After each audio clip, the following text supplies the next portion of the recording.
So the concept to discuss here is a torque on a current carrying loop. So we already know about the concept of torque, that we have studied about the torque in the first year. So torque can be given by equation that is a product of the perpendicular distance r and the forces. So force and the perpendicular distance between the forces, which will give the torque. Torque means it is a rotational analogy of mass, and that means if you want to, if the object is rotating, then the force acting upon that object will be zero. If the net force acting upon it is zero, then it will constitute a torque. That means it will rotate. So the same application is going to see here. That is, if we introduce any element, current element, between the magnetic field, so if the forces on that element is equal to 0, then it will rotate. So there is a lot of applications is there in our daily life using this concept. So let's study about it. So before trying to find the torque, let us draw the image and let us try to understand this concept more clearly. So let's take two magnets. Two magnets, north pole and south pole of magnet. So magnetic field lines are routed from the north to south. So direction magnetic fields are like this. This is the direction of magnetic field. So in between this, we have to keep one loop, current carrying loop. We kept one loop here. So let me say the sides A, B, C, D. This is a loop. In one direction, the current flow like this, I. It will follow this path. And let's say the length is B and width is A. So this is the axis of rotation. So this is the picture. So here these are the two magnets, north and south. In between we have kept one current carrying loop we have kept. So that what will happen is, when the net force acting on this loop is 0, then it will constitute a torque. It will rotate. Okay, then what point of torque is there on this loop? I have to find out here. Yeah.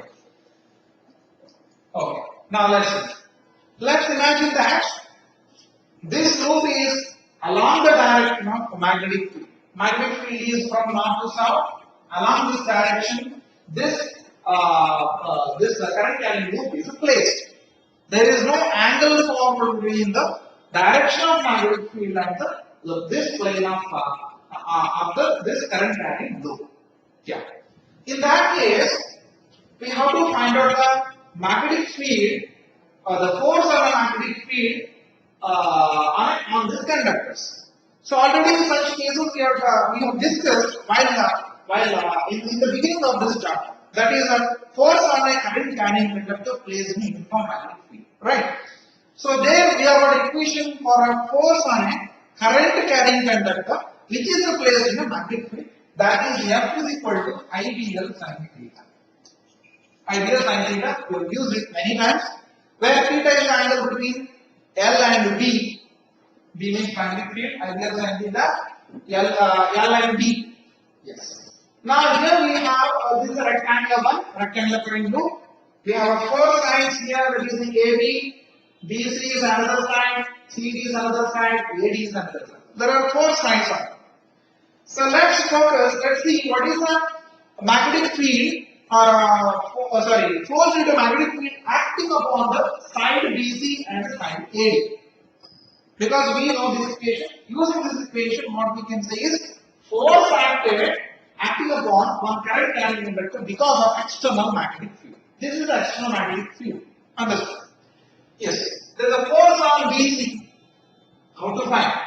We have to apply this formula, that is IBL sin theta. L is the length, that is A. B is the magnetic field due to this. Theta, what will be equal to theta? Theta means it is the angle between L and B. I told you that this current carrying loop is along the direction of magnetic field. There is no difference in angle. So BC is along the direction of magnetic field. Magnetic field is along this direction. BC is also along that direction. So what is the angle between them? They are along the same line. Then there will be no angle. Theta is equal to 0.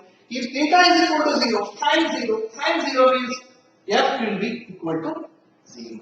That is why there will be no force acting upon the sides BC and AB of this rectangular loop because of that external magnetic field.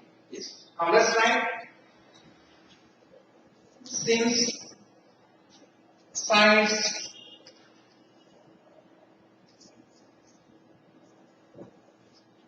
BC and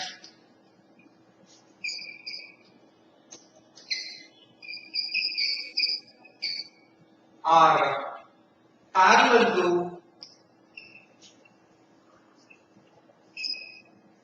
magnetic field,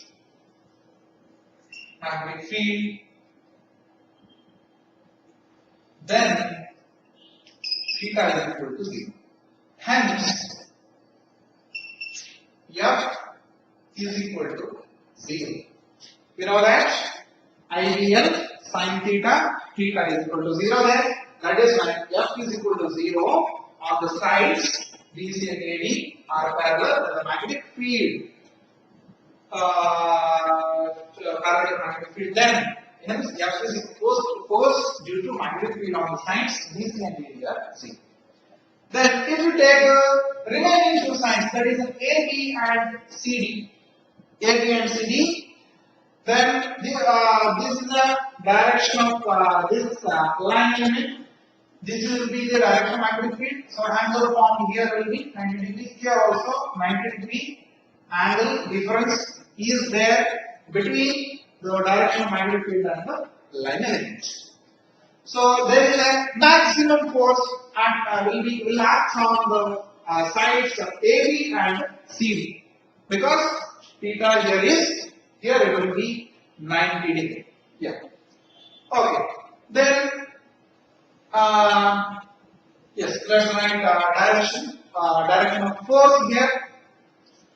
Then how to let me tell you that how to get the direction of force acting on the sides of AB and CD. Because we already know the directions of the line element, that means the direction of current we know. Also we know the direction of magnetic field. And if you look at the direction of current and the direction of magnetic field, they are perpendicular to each other.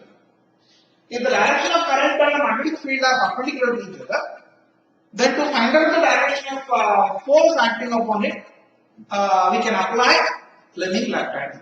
This is the Fleming left hand. So this is the direction, indicates the direction of magnetic field. See. So this is the direction of magnetic field, direction of current, direction of motion of charged particle. Yeah.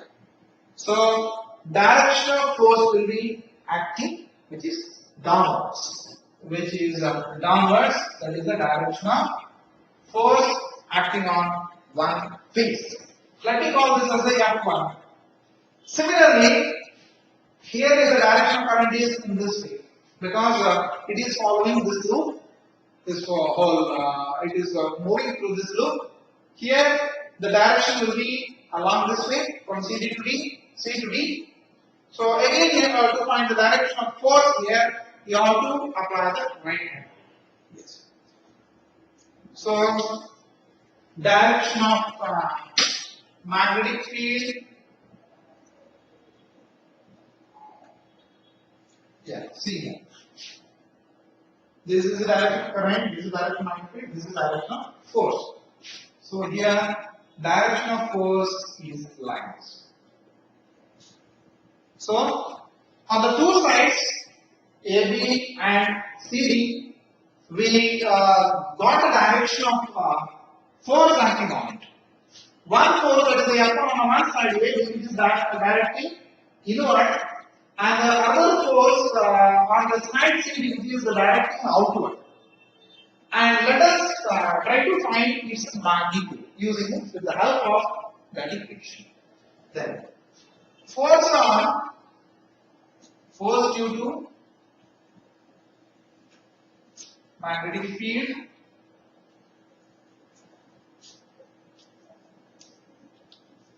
on side AB is I L. L is a length is a B here.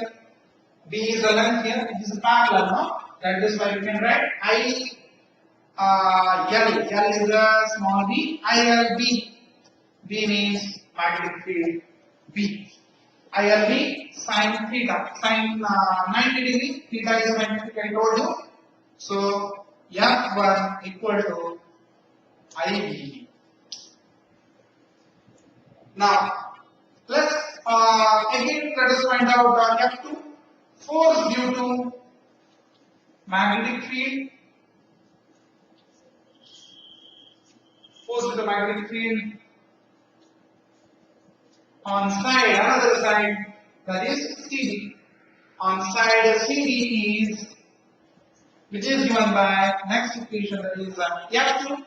F2 is equal to, again apply the let us apply the same formula. I, same current flowing. B is B itself. L is again CD is also. So here two forces, they are acting. One is acting downward, one is acting upward. Means into the plane, out of the plane.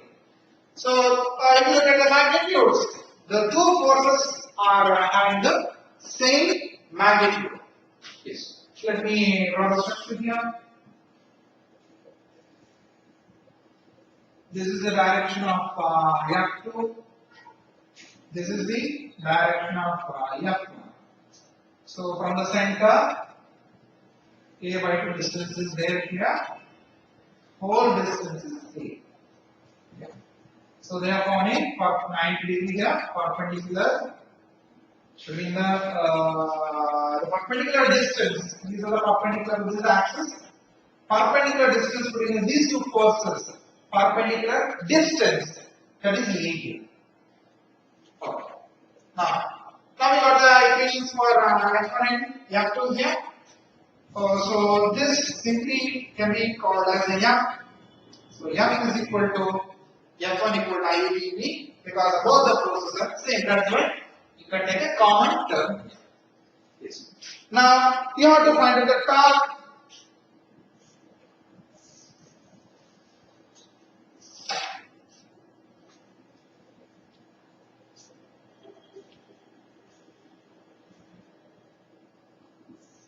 Since the forces are equal and opposite, it constitutes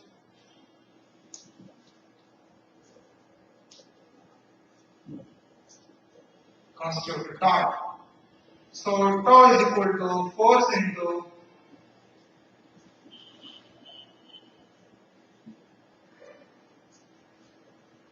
perpendicular distance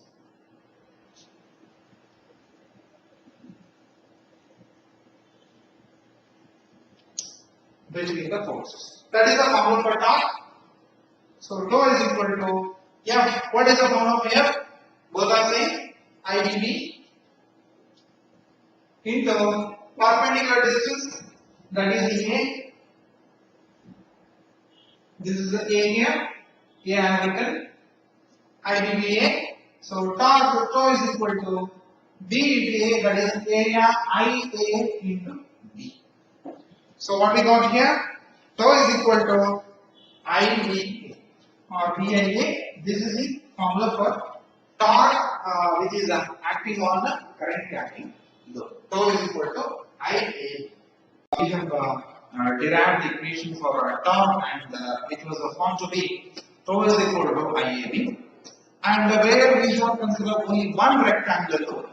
For example, if there are number of rectangular loops in that system, then you can manipulate that equation of torque as n into IAB. So previously we have got the equation for torque, Tau is equal to IAB. This is for a torque acting on a single rectangular current loop. If there are multiple rectangular current loops are introduced, then you have to write this equation as Tau is equal to NIAB. So N is the total number of turns of the loop.